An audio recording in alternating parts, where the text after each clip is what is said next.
Hey there, thanks for watching today. This video is going to be on how you cut wet wood. This will work for pressure treated lumber or green wood.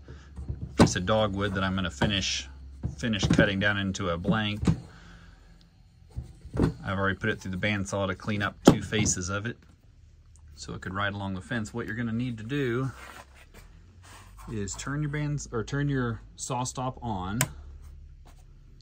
See if I can get this camera where it needs to be. Not quite. Here we go. Okay.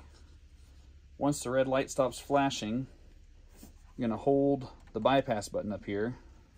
You'll get a red flash, and then you can turn it on. Now it's in bypass mode as soon as I pull this paddle.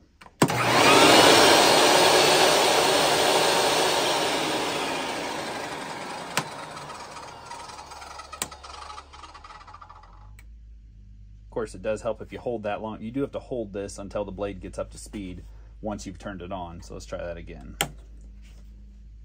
Okay. To press this button, when you see red here and turns back to green, then you can turn on your blade and hold this until your blade gets up to speed. Then you can let off. If it doesn't, continue to run. Try the process again and it should work.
Okay, that's really all there is to it. Now, something you need to know, if you turn the saw off, I've got the blade down, so I'm not gonna chop anything apart, but if you turn the saw off and you bring the blade back on,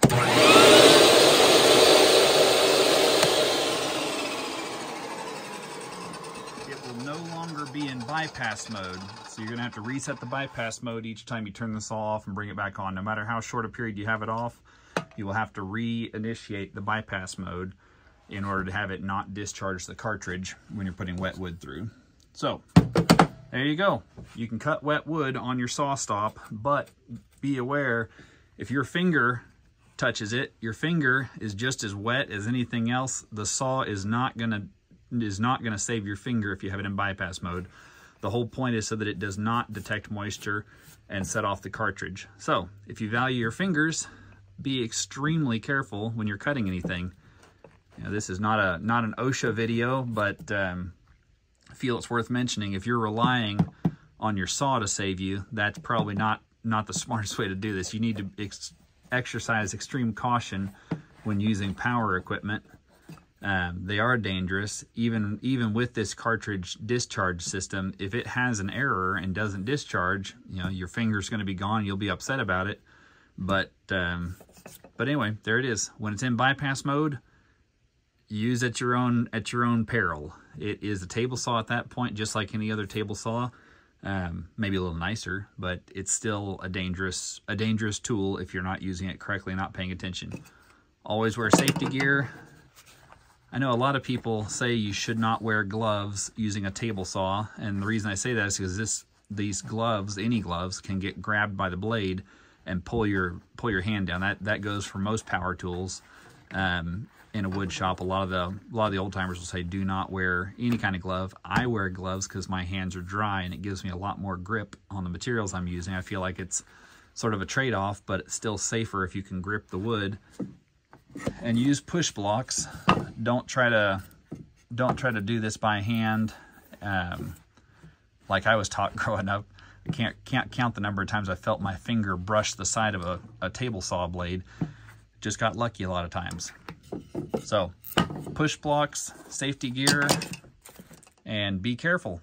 So, there's how you do it. If it was a helpful video, it would greatly be appreciated if you would like and subscribe if you'd like to see future content. Or if there's anybody you think would benefit from this video, please pass it along. Working with some flowering dogwood today. I'm going to try to get this turned down into some blanks, maybe make some chisel handles. This is extremely shock resistant or shock tolerant and makes excellent woodworking mallets and chisel handles. So I think that's what we're going to do with this couple of blocks of dogwood. Thanks again for watching. Have a good one.